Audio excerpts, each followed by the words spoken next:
Hey guys, welcome to Watch with Poppy. I'm Poppy, and today we're going to be talking about last night's episode of Once Upon a Time. So there were definitely lots of interesting developments in this episode. Let's start off talking about Regina, right? So she spent most of this episode kind of undercover with the Bad Girls Club. I found that whole storyline like kind of hilarious. First of all, let's talk about Maleficent, you guys. What is it with the villains, man? They always just look like extremely divalicious. She looked fabulous, very Peggy Carter, if I may say so myself. A lot of this episode too was kind of seeing the flashback of when Regina and Maleficent meet for the first time in the Enchanted Forest. The whole bit with Regina trying to like prove herself to the bad girls, I just thought that was a bit much, right? I mean, it was very like peer pressure, like Mean Girls on crack, basically. They just did all kinds of crazy things to like make her prove that she was really bad again. I will also admit that I was kind of frustrated with Mary Margaret and David in this episode, right? So not only are they still lying to Emma, this is not a good idea, people. Not only are they doing that, but they kind of get Regina to go in undercover. I just feel like they were putting the pressure on her to try to get results quickly.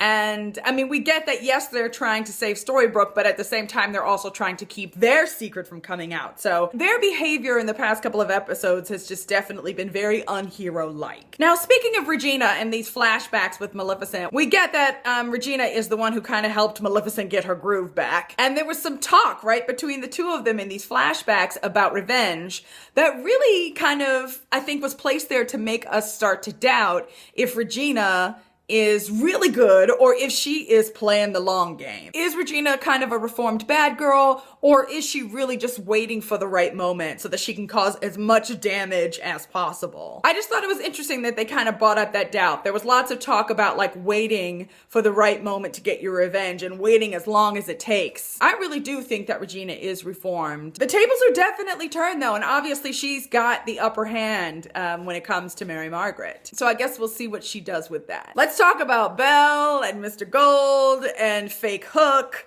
and the dagger. So we see these scenes where Hook comes to Belle to kind of say, hey, maybe we should hide the dagger better. Maybe the Bad Girls Club is really here to get the Dark One's dagger. And Belle, who just when you think that she's figuring things out, she manages to fall for this. So Fake Hook basically convinces her to give him the dagger so that he can hide it. Really, it wasn't long before we got that this Fake Hook was actually Mr. Gold in disguise. I mean, the whole bit where he makes her take the pirate oath at the end, that was kind of hilarious. I will say there was this sweet little moment, right, where he kind of asked her about Will and about that relationship, and he gets to hear her say like how simple and uncomplicated that is, and that's just kind of what she needs right now. It just makes me wonder if Mr. Gold isn't gonna do the like, hey, I love you enough to let you be happy type of thing. I guess we'll see if he's mature enough to do that. He's got the dagger back now though, and of course we get that the bad guys, like, their goal is to find the author, because they're not only going to get their happy endings, but they're going to screw everybody else's happy endings up along the way. Now the big kind of reveal at the end is that August is back. Once Mr. Gold